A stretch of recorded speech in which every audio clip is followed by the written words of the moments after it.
வாப்பாப்பூர்னு பேர் கொண்ட ஒரு கிராமம் இருந்தது. அது உத்தராகண்ட்ல இருந்தது. அதே கிராமத்துல பிரேம்நாத் விவசாயம் பார்த்துக்கிட்டு இருந்தாரு. அப்புறம் அவரோட பையன் பிரவீன் மேகி வியாபாரம் பண்ணிக்கிட்டு இருந்தான். சொல்ல போனா பிரவீன் ஒரு இன்ஜினியர். ஆனா ஒரு வேலை கிடைக்காத காரணத்தினால மேகி ஸ்டால் போட்டு மேகி விற்க ஆரம்பிச்சான். அப்புறம் எப்போவாவது விவசாயம் பண்ணும்போது அவங்க அப்பாவுக்கும் கொஞ்சம் உதவியா இருப்பான். நான் உன்கிட்ட முதல்ல சொன்னேன்ல, நீ படிக்க வேண்டான்னு. என்னோட எல்லா வயலையும் அடமானம் வச்சுட்டு தான் நான் உன்னை இன்ஜினியர் ஆக்கினேன். ஆனால் இப்போ உனக்கு வேலையும் கிடைக்க மாட்டேங்குது. நம்ம எப்படி நம்ம நிலங்களை எல்லாம் இப்போ மீட்கிறது? எனக்கு வேலை கிடைக்கலன்னா அதில் என்னோட தப்பு என்ன இருக்குன்னு சொல்லுங்கப்பா. நானும் வேலை கிடைக்க எவ்வளோ கஷ்டப்படுறேன்னு தெரியுமா? ஆனால் நீ இப்போ மேகி வித்துட்டு இருக்க. இதுக்கு பதிலாக நீ சிட்டியில் போய் ஏதாவது ஒரு கடையில் வேலை பார்த்தேன்னா குறைஞ்சபட்சம் உனக்கு நிறைய பணமாவது கிடைக்கும். நம்மளோட வியாபாரம் நம்ம இஷ்டப்படி நடக்கும்பா. நம்ம நினைக்கும் போது திறக்கலாம். யாரும் எதுவும் கேட்கவும் மாட்டாங்க, யாருக்கும் சொல்லவும் வேண்டாம். இதனால தான் நான் இப்போ இந்த சின்ன மேகி கடையை வச்சிட்டு இருக்கேன். பிரவீனும் அவனுடைய அப்பாவும் பேசிக்கிட்டு தான் இருந்தாங்க. அப்போ அந்த இடத்துக்கு அந்த கிராமத்தோட ஜமீன்தார் தன்னோட பையன் ரகுவை கூட்டிகிட்டு வந்தாரு. அப்புறம் அவர் சொன்னாரு, நான் உங்கள் 2 பேருக்கிட்டையும் தேவையில்லாமல் பேச விரும்பலை. எனக்கு என்னோட பணத்தை கொடுங்க. நான் இங்கேருந்து கிளம்பி போயிட்டே இருக்கேன். அது என்னன்னா ஜமீன்தார் ஐயா, எங்களால் பணத்தை இப்போ ரெடி பண்ண முடியலை. நாங்களும் பணத்தை ரெடி பண்ண எவ்வளவோ முயற்சி பண்ணிகிட்டு இருக்கோம். எனக்கு முன்னாடியே தெரியும் எப்பவும் போல நான் இன்றைக்கும் வெறும் கையோட தான் போவேன்னு. ஆனால் இன்னைக்கு அப்படியெல்லாம் நடக்காது. ரகு, இவங்க வீட்டில் இருக்கிற எல்லா பொருட்களையும் வெளியெடுத்து வை. ஒரு செருப்பை கூட விட்டுறாத, எல்லாத்தையும் எடு. நீங்கள் சொல்கிற மாதிரியே செய்கிறேன்ப்பா. அவங்களோட சட்டையை கூட இப்போ நான் எடுக்கிறேன் பாருங்க. ரகு வீட்டுக்குள்ள நுழைஞ்சு அவங்க வீட்டையே ஒரு வழி பண்ணிட்டான். அப்புறம் வீட்டில் இருந்த சாமான் எல்லாத்தையும் வெளியில தூக்கி வீசினான். அப்பா, நீங்கள் சொன்னீங்கன்னா நான் இவனோட அந்த மேகி கடையையும் எடுத்துடுறேன். இன்ஜினியர் படிச்சுட்டு நீ மேகி வித்துக்கிட்டு இருக்க, அசிங்கமா இருக்கு. எடு, அந்த மேகி கடையும் எடுத்துடு. இல்லை இல்லை, அப்படி பண்ணாதீங்க. அப்புறம் எங்களுக்கு ரொம்பவே கஷ்டமாயிடும். நானும் எங்கள் அப்பாவும் பசியிலேயே செத்துடுவோம். அப்படி பண்ணாதீங்க. பிரவீன் எவ்வளவோ கெஞ்சி கேட்டதுக்கு அப்புறம் கூட அவன் சொல்றதை யாருமே கேட்கல. ஜமீன்தார் அவனோட மேகி வண்டி கடை, வீட்டில் இருந்த மொத்த சாமானையும் தூக்கிக்கிட்டு போயிட்டாரு. கிராமம் மொத்தமும் அவங்களோட மான மரியாதைலாம் போயிடுச்சு. அட கடவுளே, நாங்கள் அப்படி என்னதான் பண்ணிட்டோம்? எதுக்காக நீங்கள் எங்களை மாதிரி ஏழைங்களை கஷ்டப்படுத்துறீங்க? படிக்கிறதுக்கு எங்ககிட்ட பணம் இல்லை, நிலத்தை அடமானம் வச்சோம். ஒரு நல்ல வேலை கிடைச்சா எல்லாத்தையும் திருப்பிடலான்னு நினைச்சிட்டு இருந்தோம். ஆனால் நீங்கள் எங்களுக்கு அதுவும் நடக்க விடலை. கொஞ்சம் அமைதியா இருப்பா, கொஞ்சம் அமைதியா இரு. சில நேரங்களில் கடவுள் இருக்காரா இல்லையான்னு சந்தேகமா இருக்குப்பா. எதுக்காக நமக்கு இப்படியெல்லாம் நடக்குது? பிரவீன் கோவத்துல ஒரு கல்லை எடுத்தான். அப்புறம் வானத்தை நோக்கி அந்த கல்லை தூக்கி வீசினான். அப்புறம் அந்த கல் அவங்க கிராமத்துக்கு பக்கத்துல இருக்கிற ஒரு காட்டுல போய் விழுந்தது. அப்புறம் ஒரு மரத்துல இருந்த பானை மேல போய் அந்த கல் விழுந்தது. அதனால அந்த பானை உடஞ்சி போச்சு.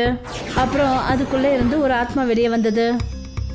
ரொம்ப வருஷங்களுக்கு அப்புறம் நான் விடுதலை ஆயிட்டேன். குறைஞ்சது 300 வருஷம் இருக்கும். ஆனால் இந்த காட்டுக்குள்ளே யாரும் வரவே இல்லை. அப்போ இந்த பானையை யார் உடைச்சது? நான் உடனே இந்த இடத்தை விட்டு வெளியே போகணும். இல்லைனா அந்த முனிவர் என்னை மறுபடியும் கைது பண்ணிடுவாரு. இன்னொரு பக்கம் பிரவீன் அதே காட்டுல மரங்களை வெட்டுறதுக்காக போய்கிட்டு இருந்தான். அப்போ அந்த ஆத்மா பிரவீனை மரம் வெட்டிட்டு இருக்கும்போது பார்த்துடுச்சு. அப்போதான் அந்த ஆத்மா நேரா பிரவீனை நோக்கி போச்சு.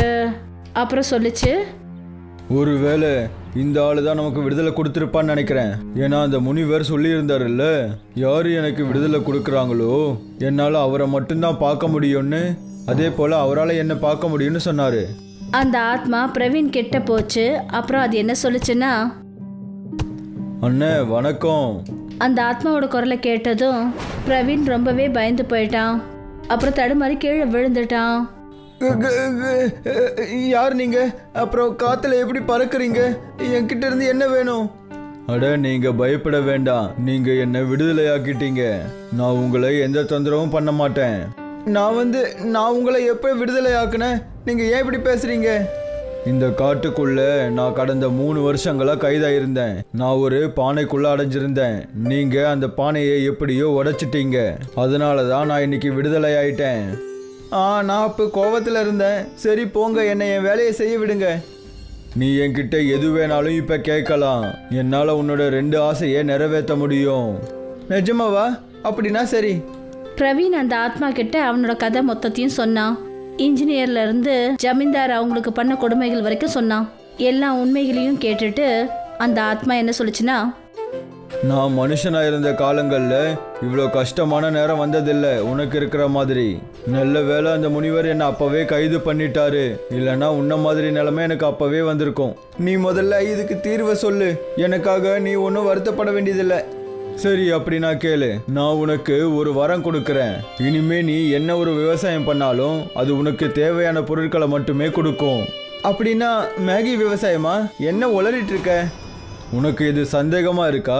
அப்படின்னா ஒரு வேலை பண்ணு, உன்னோட நிலத்துல கல்லை விதைச்சு அதுல தண்ணியை ஊத்தி பாரேன். பிரவீன் சரியா அதே மாதிரி செஞ்சான்.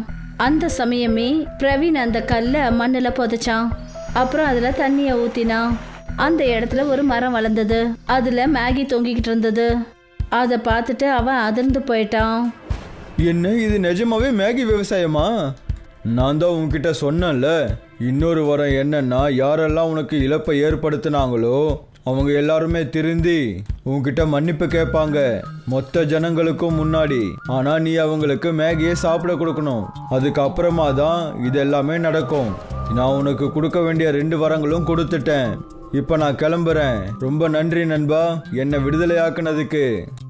இப்படி சொல்லிட்டு அந்த ஆத்மா அங்கேருந்து பறந்துடுச்சு. அப்புறம் பிரவீனுக்கு 2 வரங்களை கொடுத்துட்டு போயிடுச்சு.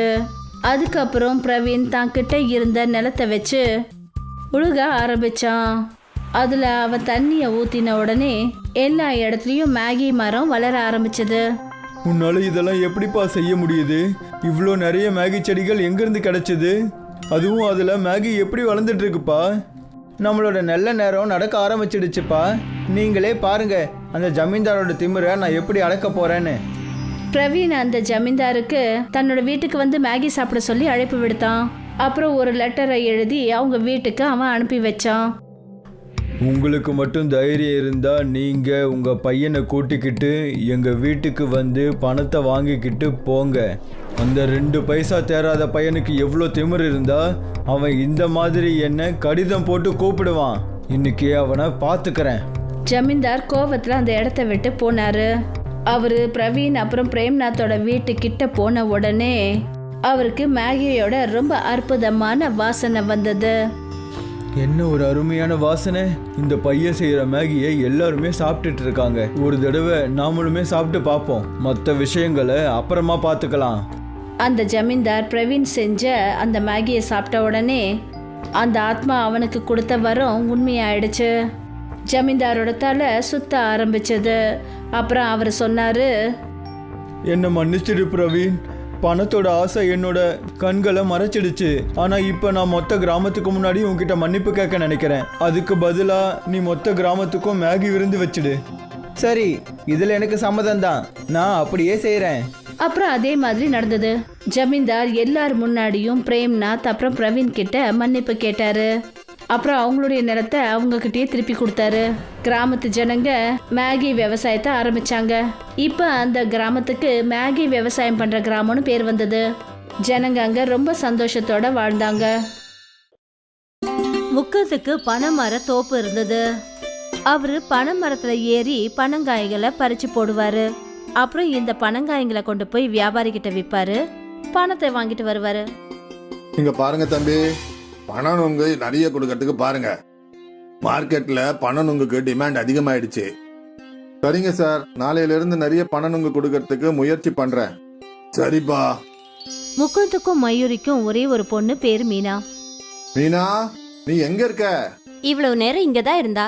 அநேகமா அவ ஃப்ரெண்ட்ஸுங்க கூட விளையாடுறதுக்கு போயிருப்பா. ஆனா அவளை எதுக்காக தேடுறீங்க? அவ பணம் நுங்கு சாப்பிடணும்னு சொன்னா, அதனால அவளுக்காக பணம் நுங்கு கொஞ்சம் வெட்டி எடுத்துட்டு வந்திருக்கிறேன் பாரு. அப்பதான் மீனா, அடேங்கப்பா, பனனுங்க, இது எல்லாத்தையும் நான் மட்டும் தான் சாப்பிடுவேன். உனக்காக தான் வாங்கிட்டு வந்திருக்கேன், பொறுமையா சாப்பிடு. மழை காலமோ இல்ல வெயில் காலமோ முகுந்த் எந்த ஒரு சமயத்திலையும் பனை மரத்துல ஏறுவாரு. ஒரு நாள் என்ன ஆச்சுன்னா, 2 நாளா இந்த மழை நிக்கிற மாதிரியே தெரியல. கடவுளே, இந்த மழை கொஞ்சம் சீக்கிரமா நிக்கணும். நீங்க மரத்துல ஏறும்போது ஜாக்கிரதையா ஏறுங்க. மரம்லாம் ஈரமாவே இருக்கும். ஜாக்கிரதையா தான் ஏறுறேன்.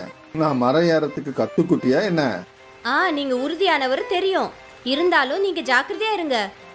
சரிங்க மனைவி மேடம், நீங்க கவலைப்படாதீங்க. நான் இதோ போயிட்டு இதோ வந்துடுவேன். சரிங்க. முகுந்த் பனை மரத்து மேல ஏறிட்டாரு. அவர் ரொம்ப ஜாக்கிரதையா ஒவ்வொரு பனங்காயா வெட்டிக்கிட்டு இருந்தாரு. கொஞ்ச நேரம் ஆயிடுச்சு. அப்பதான் திடீர்னு மீனா அந்த இடத்துக்கு வந்தா. அப்பா! மீனாவோட குரலை கேட்டுட்டு முகுந்தோட கவனம் சிதறிடுச்சு. அப்புறம் அவரு மரத்துல இருந்து வழுக்கி நேரா கீழே விழுந்துட்டாரு. ஆ! அப்பா! மீனா உடனே அங்க இருந்த கிராமத்து ஜனங்களுக்கு குரல் கொடுத்தா. எல்லாரும் அங்கிருந்து ஓடி வந்தாங்க. மாமா! அப்பா கீழே விழுந்துட்டாரு. கிராமத்து ஜனங்கள்லாம் அங்க ஒண்ணு கூடி வந்தாங்க. முகுந்துக்கு ஆபரேஷனும் பண்ணாங்க. ஆனா அவரால் எப்பவுமே அவரோட காலில் நிக்கவே முடியாம போயிடுச்சு. இப்ப என்ன பண்றது? இனிமே என் குடும்பத்தை நான் எப்படி நடத்துவேன் தெரியலையே. நீங்க கவலைய விடுங்க, நிச்சயமா ஏதாவது பண்ணிக்கலாம். அந்த கடவுள் நமக்கு கஷ்டத்தை கொடுத்திருக்காருன்னா நிச்சயமா ஒரு நல்ல வழியையும் காட்டுவாரு. ஆனா எப்படி? நான் இப்ப ஊனமாயிட்டனே. இதுக்கு பதிலா அந்த கடவுள் என்ன கொன்னே இருக்கலாமே. அந்த மாதிரி எல்லாம் சொல்லாதீங்க. நீங்க தான் எங்களோட வாழ்க்கையே. முகுந்தும் மயூரியும் ரொம்ப வேதனையில இருந்தாங்க. இனிமே அவங்களோட எதிர்காலம் எப்படி இருக்குமோன்னு நினைச்சாங்க. கொஞ்ச நாளைக்கு அப்புறம் முகுந்த வீட்டுக்கு கூட்டிட்டு வந்தாங்க. முகுந்தும் மயூரியும் சேர்த்து வச்ச பணம் எல்லாமே முகுந்தோட ட்ரீட்மெண்ட்டுக்கே செலவாயிடுச்சு. நான் போய் எங்கேயாவது வேலை தேடுறேன். நீ வேலைக்கு போறியா? அப்ப வீட்டு வேலை எல்லாம் தனியா எப்படி பாத்துக்குவ? நான் ஏதாவது செய்யறேங்க. நிச்சயமா ஏதாவது ஒரு வேலை இருக்கும். இந்த நிலைமையில கூட என்னால செய்ய முடியும். இல்ல இல்ல, நீங்க ஓய்வெடுங்க. இல்ல மயூரி, நான் உனக்கு என்னைக்கும் சுமையா இருக்க மாட்டேன். இந்த நிலைமையில உங்களால என்ன செய்ய முடியும்? நிச்சயமா ஏதாவது இருக்கும். மறுநாள்ல இருந்து மயூரி வேலை தேடி அலைய ஆரம்பிச்சா. அவ நிறைய கடைகள் அப்புறம் கம்பெனி எல்லாம் ஏறி இறங்கிட்டா. ஆனா அவளுக்கு எங்கேயுமே ஒரு வேலை கூட கிடைக்கல. எனக்கு எந்த ஒரு வேலையும் கிடைக்கலங்க. பேசாம ஏதாவது தொழில் செய்யலான்னு யோசிக்கிறேன். ஆனா என்ன தொழிலு? நான் உனக்கு ஏதாவது உதவி பண்ண முடியுமா? இன்னைக்கு நான் மார்க்கெட்ல பக்கோடா கடைங்களை பார்த்தேன். ரொம்ப கூட்டம் இருக்கு. நானும் நல்லா பக்கோடா செய்வேங்க. நான் ஏன் பக்கோடா வியாபாரம் பண்ணக்கூடாது? அத செய்யலாமே. ஆனா எல்லாருக்கும் அந்த கடை பக்கோடா தான் ரொம்ப பிடிக்கும். அதனால நீ ஏதாவது புதுவிதமான பக்கோடா செஞ்சாதான் நல்லா இருக்கும். எப்படி புதுசா? அதாவது சைனீஸ் பக்கோடா இருக்கு, அது குழந்தைங்களுக்கு ரொம்பவே பிடிக்கும். அந்த மாதிரி ஏதாவது புதுசா? அந்த மாதிரி ஏதாவதுனா? மீனா நீ சொல்லு, உனக்கு சாப்பிட்றதுக்கு என்னெல்லாம் பிடிக்கும்? எனக்கு மேகி ரொம்ப பிடிக்கும். மேகி பக்கோடா எப்படி இருக்கும்? மேகில பக்கோடா கூட செய்வாங்களா என்ன? ஆ, அதுவும் ரொம்ப மொறுமொறுன்னு. போ மீனா, ஓடி போய் ஒரு மேகி பாக்கெட் வாங்கிட்டு வா. மீனா மேகி வாங்கறதுக்காக போயிட்டா. கொஞ்ச நேரத்துக்கு அப்புறமா 2 மேகி பாக்கெட் வாங்கிட்டு வந்தா. மீனா மேகிய வேக வச்சா. அப்புறம் அதை அவ காய வச்சு அதுல கொஞ்சம் அவ மசாலாவை சேர்த்து கடாயில மேகி பக்கோடாவை பொரிக்க ஆரம்பிச்சா. மீனா அவங்க அம்மாவோட கையையே பார்த்துக்கிட்டே இருந்தா. மேகி பக்கோடா பொரிச்சு வெளியே வந்த அடுத்த நிமிஷமே மீனா உடனே ஒரு பக்கோடாவை எடுத்தா. அத அவ வாயில போட்டுக்கிட்டா. ஏ சூடா இருக்கு. ரொம்ப சுவையா இருக்குமா. வாவ். மீனா ஒரு பக்கோடாவை கொண்டு வந்து அவங்க அப்பா கிட்டயும் கொடுத்தா. இது உண்மையிலேயே ரொம்ப டேஸ்டியா இருக்கு.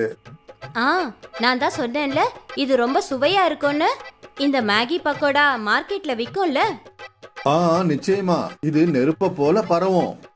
இத கேட்டுட்டு மயூரி சந்தோஷப்பட்டா. கொஞ்ச நாளைக்கு அப்புறம் மயூரியும் முகுந்தும் சேர்ந்து மார்க்கெட்ல மேகி பக்கோடா ஸ்டால போட்டாங்க. இது என்ன ஆண்டி? மேகி பக்கோடா? மேகில பக்கோடாவா? ஆமா. எனக்கு ஒரு பிளேட் கொடுங்க. ஆ, இந்தாடா கண்ணு. மயூரி அந்த பொண்ணுக்கு மேகி பக்கோடா கொடுத்தா. வாவ், எவ்வளவு டேஸ்டியா இருக்கு. இது வரைக்கும் இப்படி ஒரு பக்கோடாவை நான் சாப்பிட்டதே இல்ல. அந்த பொண்ணை பார்த்துட்டு இன்னும் நிறைய பேர் மயூரியோட மேகி பக்கோடாவை சாப்பிட்டாங்க. ஆண்டி, இது ரொம்ப சூப்பரா இருக்கு. முகுந்த் மயூரிக்கு மேகி பக்கோடா பொரிக்கிறதுல உதவி செஞ்சாரு. அவரு பாவம் ஊனமா இருந்தாரு. முதல் நாளே மயூரிக்கும் முகுந்துக்கும் நல்ல வருமானம் வர ஆரம்பிச்சிடுச்சு. அவங்க ரொம்ப சந்தோஷத்தோட வீட்டுக்கு திரும்பி வந்தாங்க. நான் நினைக்கவே இல்ல நமக்கு இப்படி ஒரு நல்ல வருமானம் வரும்னு. இந்த கஷ்டத்திலயும் நமக்கு கிடைச்ச ஒரே சந்தோஷம் இதுதான். அப்பா, நீங்க கவலையே படாதீங்க. நம்மளோட எல்லா கஷ்டமும் சீக்கிரமா போயிடும். நீங்களும் சரியாயிடுவீங்க. அவங்களோட மொத்த குடும்பத்துக்கும் ஒரு நம்பிக்கையான பிடிப்பு ஏற்பட்டது. எல்லாரும் சேர்ந்து உழைச்சி ரொம்ப முயற்சி பண்ணாங்க. அவங்களோட மேகி பக்கோடா வியாபாரமும் நல்லபடியா போயிட்டு இருந்தது. கஸ்டமர்ஸ் எல்லாம் கூட்டமா வர ஆரம்பிச்சாங்க. அப்புறம் கூடவே அவங்களோட வருமானமும் அதிகமா வர ஆரம்பிச்சது. அவங்களோட மேகி பக்கோடா சீக்கிரத்துல ஃபேமஸ் ஆயிடுச்சு. அவங்களோட வருமானமும் பெருக ஆரம்பிச்சதுனால முகுந்துக்கு ஒரு நல்ல ட்ரீட்மெண்ட் ஆரம்பிச்சிடுச்சு. இந்த ட்ரீட்மெண்ட் மூலியமா முகுந்த் சார் நீங்க நடப்பீங்கன்ற நம்பிக்கை எனக்கு இருக்கு. கொஞ்சம் செட் ஆஃப் சர்ஜரி பண்ண வேண்டியது இருக்கும். ஏன்னா இந்த ட்ரீட்மெண்ட்டுக்கு உங்க பாடி நல்ல விதமா ரெஸ்பான்ஸ் பண்ணுது. இந்த விஷயமும் மொத்த குடும்பத்துக்கும் ஒரு நல்ல விஷயமா இருந்தது. 6 மாசத்துக்கு அப்புறமா இன்னைக்கு மயூரி மேகி பக்கோடாக்கு பெரிய கடை ஓபன் பண்ணா. அப்புறம் இந்த சந்தோஷத்தை விட பெரிய சந்தோஷம் முகுந்த் கொடுத்தாரு. அவரு இன்னைக்கு கொஞ்ச நேரத்துக்கு கொஞ்சம் தடுமாறி எழுந்து நின்னாரு. இதுல இருந்து என்ன தெரியுதுன்னா, இன்னும் கூடிய சீக்கிரத்துல தன்னோட காலில் எழுந்து நிப்பாருன்னு தோணுது. அப்புறம் இதெல்லாம் அவங்களுடைய மேகி பக்கோடாவோட அற்புதத்தால நடந்தது. இதுக்கு அப்புறமாவும் இந்த மேகி பக்கோடா தூள் கலப்புங்க. ஷவுகத் மியாவோட ஒரு பிரியாணி கடை இருந்தது. ஜனங்க ரொம்ப ஆர்வமா அவங்க கடை பிரியாணியை சாப்பிடுவாங்க. வாவ் ஷவுகார் அண்ணா, பிரியாணி சூப்பரா இருக்கு. நன்றி நன்றி. பிரியாணியோட டேஸ்டும் ரொம்ப நல்லா இருந்தது. அதனால அவங்களுக்கு வருமானமும் நல்லா வந்துட்டு இருந்தது. ஷவுகத் மியா மாசத்துக்கு 20,000 ரூபாய் பணம் தன்னோட அம்மா கையில கொடுத்துருவாரு. இங்க பாருப்பா, இப்போ உனக்கு நல்லபடியா வருமானமும் வந்துகிட்டு இருக்கு. அதனால உனக்கு சீக்கிரத்துல நிக்கா பண்ணலான்னு நினைக்கிறேன். அது மட்டும் இல்லாம நானும் எத்தனை நாளைக்கு தான் இந்த வீட்டையும் இந்த குடும்பத்தையும் நடத்திட்டு இருக்க முடியும் சொல்லு. உனக்கு நிக்கா முடிஞ்சாதான் நதீமுக்கும் நிக்கா பண்ண முடியும். ஐயோ அம்மி, எனக்கு இன்னும் கல்யாண வயசு ஆகல. முதல்ல நீங்க அண்ணனுக்கு நிக்கா பண்ணுங்க. சரி சரி அம்மா, உங்களுக்கு எந்த பொண்ணு பிடிச்சிருக்கோ அந்த பொண்ணு நான் கல்யாணம் பண்ணிக்கிறேன். அப்படி போட அருவால, இதத்தான் நான் எதிர்பார்த்தேன் ஷவுகத் அண்ணா. ஷவுகத்தோட அம்மா அவனுக்காக ஒரு பொண்ணை தேர்ந்தெடுத்தாங்க. சனா நல்லா படிச்ச பொண்ணு. அப்புறம் அவளுக்கு நல்ல சமைக்கவும் வரும். சில மாசங்களுக்கு அப்புறம் ஷவுகத் அப்புறம் சனாவுக்கு நிக்கா நடந்தது. அப்புறம் சனா வீட்டு வேலைகள் எல்லாத்தையும் பார்த்துக்கிட்டா. கண்ணா, சமையல்ல உன்னோட கைப்பக்கம் இருக்கே, அது ரொம்ப சுவையா இருக்குமா? ஆமா அண்ணி, ஆனா பிரியாணியில எங்க அண்ணன் கைப்பக்குவம் யாருக்குமே வராது. அது என்னமோ உண்மைதான். அவர் கையால செஞ்ச பிரியாணி சாப்பிட்டதுக்கு அப்புறம் தானே அது எப்படி இருக்குன்னு என்னால சொல்ல முடியும். அண்ணே, இன்னைக்கு எல்லாருக்கும் பிரியாணி கொண்டு வாங்கப்பா. கறிப்பா கொண்டு வரேன். ஷவுகத்தோட பிரியாணி ரொம்ப ஃபேமஸா இருந்தது. அவர் எப்பெல்லாம் பிரியாணி செய்யறாரோ பிரியாணியோட வாசனை அக்கம் பக்கம் எல்லாம் சுத்திக்கும். ஜனங்க அதை கவர்ந்து வந்துருவாங்க. என்னப்பா, பிரியாணி ரெடி ஆயிடுச்சா? இல்லங்க அண்ணே, இன்னும் 10 நிமிஷம் ஆகும். சரி சரி, நான் இங்கேயே நிக்கிறேன். கஸ்டமர்ஸ் எல்லாம் ஷவுகத்தோட பிரியாணிக்காக காத்துக்கிட்டு இருப்பாங்க. இது வரைக்கும் எல்லாமே நல்லபடியா தான் போயிட்டு இருந்தது. இந்த அம்சத் மியா தேவையில்லாம உட்காந்துக்கிட்டே நம்ம உழைப்ப சாப்பிடுறாரு. நான் ஏதாவது பண்ணியே ஆகணும். நானும் விலைய குறைச்சிக்கிறேன். ஷவுகத்தும் பிரியாணியோட விலையை குறைச்சி 80 ரூபாவா ஆக்கிட்டாரு. தினமும் நாம இந்த கடையில தான் பிரியாணி சாப்பிடுறோம். வாங்க இன்னைக்கு அந்த புது கடையில போய் பிரியாணி சாப்பிடுவோம். சரி. நிறைய கஸ்டமர்ஸ் புது பிரியாணி டேஸ்ட்டை தேடி அம்சதோட கடைக்கு போக ஆரம்பிச்சாங்க. ஆனா அம்சதோட கையில ஒரு தனி மாயமே இருந்தது. ஒரு முறை அவருடைய பிரியாணி சாப்பிட்டா போதும், அவங்க அதே கடைக்கு தான் திரும்பி வருவாங்க. நேத்து நான் பிரியாணி சாப்பிட்டேன்ல, அதே கடைக்கு போய் பிரியாணி சாப்பிடுவோம். நிச்சயமா அந்த பிரியாணியை மறக்கவே முடியாது. மெல்ல மெல்ல ஷவுகத்தோட கஸ்டமர் குறைய ஆரம்பிச்சுக்கிட்டே இருந்தாங்க. இந்த மாதிரி கொஞ்ச நாளைக்கு தான் நடக்கும்னு நினைக்கிறேன். அம்சத்தோட கடை புது கடை, அதனால தான் ஜனங்க புது டேஸ்ட்டை தேடி அங்கே போகிறாங்க. கொஞ்ச நாளைக்கு அப்புறமா என்னோட கஸ்டமர் திரும்பி வருவாங்க. ஷவுகத் தனக்கு தானே இது மாதிரி சொல்லி சமாதானப்படுத்திக்கிட்டாரு. ஆனால் அவரோட தொழிலில் அவருக்கு நஷ்டம் ஏற்பட்டுக்கிட்டே இருந்தது. அப்புறம் அவர் வீட்டில் கூட எப்போ பார்த்தாலும் கவலையோடவே இருப்பார். என்னப்பா ஆச்சு ஷவுகத், நீ ஏன் இவ்வளோ கவலையாக இருக்க? நான் என்னன்னு சொல்றதுமா, என் கடைக்கு பக்கத்திலேயே இன்னொரு பிரியாணி கடையை திறந்துட்டாங்க. மெல்ல மெல்ல என்னுடைய கஸ்டமர்ஸ் எல்லாம் அங்கே போறாங்க. இப்படியே போயிட்டு இருந்ததுன்னா ஒரு நாள் நான் கடையை மூட வேண்டிய சூழ்நிலை ஏற்பட்டாலும் ஏற்படலாம். அப்படியெல்லாம் எதுவும் நடக்காது கண்ணா, அந்த அல்லாஹ் இருக்காரு. அநேகமா இது கொஞ்ச நாளைக்கு தான் நடக்கும்னு நினைக்கிறேன். நானும் அப்படிதாம்மா நம்பிக்கிட்டு இருக்கேன். ஷவுகத் ரொம்ப கவலையா இருந்தாரு. அப்புறம் இந்த விஷயம் மொத்த குடும்பத்துக்கும் ரொம்ப கஷ்டமா இருந்தது. அன்னைக்கு ராத்திரி ஷவுகத் கிட்ட சனா எல்லா விவரங்களையும் கேட்டா. விலை கம்மியா இருக்கிறதுனால கஸ்டமர்ஸ் எல்லாம் இன்னொரு கடைக்கு போறாங்கன்னா நாமளும் ஏன் விலைய கம்மி பண்ணக்கூடாது? நாம எப்படி விலையை குறைக்க முடியும் சனா? ஒரு பிரியாணி தயார் பண்றதுக்கு 50 ரூபாய் ஆயிடுதே. அத நாம 80 ரூபாய்க்கு வித்துக்கிட்டு இருக்கோம். வெறும் 30 ரூபாய் தான் இதுல நம்மளுக்கு லாபம் கிடைக்குது. அப்புறம் இதையும் குறைச்சிட்டா வீட்டு செலவை நாம எப்படி சமாளிக்கிறது? அப்போ பிரியாணி செய்யறதுக்கு நாம வாங்குற பொருள் விலை கம்மியான பொருளை வாங்க கூடாதுங்களா? பிரியாணிக்கு நாம யூஸ் பண்ற அரிசி தான் காஸ்ட்லியானது. அதுவும் இல்லாம பாசுமதி அரிசி எப்படி கம்மியான விலைக்கு கிடைக்கும்? ம் அப்புறம் பாசுமதி அரிசிய நான் சாதா அரிசியா மாத்திரக்கூடாது இல்லையா? ஒருவேளை நம்ம பாஸ்மதி ரைஸ்க்கு பதிலா வேற ஏதாவது போட்டோம்னா? அப்படின்னா அதாவது மேகி மூலமா நிறைய வித்தியாசமான உணவுகளை செய்யலாம். அப்படி நாம மேகி பிரியாணி செஞ்சோம்னா நம்மளோட செலவும் ரொம்ப கம்மியாகும். மேகி பிரியாணியா? இத நான் முதல் தடவையா கேள்விப்படுறேன். இப்பெல்லாம் வித்தியாசமான பொருள் தான் விற்கப்படுது. ஒரு முறை முயற்சி தான் பண்ணி பார்ப்போமே. சரி, இப்போதைக்கு ஒன்றும் பெருசா போறது இல்ல, அதையும் செஞ்சு பார்ப்போமே. மறுநாள் ஷவுகத் எப்பவும் போல பிரியாணிய செஞ்சாரு. ஆனா இந்த முறை அவரு பாஸ்மதி ரைஸ்க்கு பதிலா மேகியை போட்டாரு. மேகி பிரியாணி சீக்கிரமா ரெடி ஆயிடுச்சு. அப்புறம் அதுக்கான செலவடக்கமும் கம்மியா இருந்தது. அதனால ஷவுகத்தும் விலைய 50 ரூபான்னு குறைச்சிட்டாரு. வெளியே அவரு பெரிய போர்டை போட்டுட்டாரு, மேகி பிரியாணி 50 ரூபான்னு. ஆமா, இந்த மேகி பிரியாணின்றாங்களே, என்னது இது? மேகினாலும் என்னன்னு தெரியும், பிரியாணினாலும் என்னன்னு தெரியும். ஆனா மேகி பிரியாணி இந்நாள் வரைக்கும் சாப்பிட்டது கிடையாது. சரி வா, இன்னைக்கு அதையும் சாப்பிட்டு பார்ப்போம். மேகி பிரியாணின்னு பேரை படிச்சதுமே நிறைய கஸ்டமர்ஸ் அவரோட பிரியாணி சாப்பிட்றதுக்கு வந்தாங்க. வாவ் வாவ், ரொம்ப சூப்பரா இருக்கு. இது போல மேகி பிரியாணி நான் இது வரைக்கும் சாப்பிட்டதே இல்ல. அது ஏன்னா இது வெறும் மேகி கிடையாது, மேகி பிரியாணி. வா வண்ண, இது மாதிரி சுவையை எங்கேயும் டேஸ்ட் பண்ணதே இல்ல. நன்றி நன்றி. ஜனங்க ஷவுகத்தோட பிரியாணிய ரொம்ப பிடிச்சு சாப்பிட ஆரம்பிச்சாங்க. அன்னைக்கு ஷவுகத்தோட கடையில கஸ்டமர் கூட்டம் அதிகமா இருந்தது. அண்ணா, மேகி பிரியாணின்றது அரிசியில செய்யற பிரியாணியை விட சூப்பரா இருக்கு. இன்னையில இருந்து நாம தினமும் மேகி பிரியாணியே சாப்பிடுவோம். ஷவுகத் ரொம்ப சந்தோஷத்தோட வீட்டுக்கு போனாரு. அப்புறம் அவரு இந்த சந்தோஷமான விஷயத்த தன்னோட மனைவி கிட்ட சொன்னாரு. அப்புறம் அவ்வளவு சந்தோஷப்பட்டா. அந்த மாசம் ஷவுகத்துக்கு நல்ல ஒரு வருமானம் வந்தது. மாச கடைசியில ஷவுகத் தன்னோட அம்மா கிட்ட 40,000 ரூபாய் கொடுத்தாரு. இவ்ளோவா? ஆமாங்கம்மா, சனாவோட Maggi biryani idea work out ஆயிடுச்சு. டபுள் வருமானம் வர ஆரம்பிச்சிடுச்சு. மறுபடியும் ஒரு முறை ஷவுகத்துக்கு சந்தோஷம் திரும்ப வந்துருச்சு. அவரோட கஷ்டங்கள்லாம் நிவர்த்தி ஆயிடுச்சு. ஏன்னா அவரோட வியாபாரம் அதிகமாக ஆரம்பிச்சது.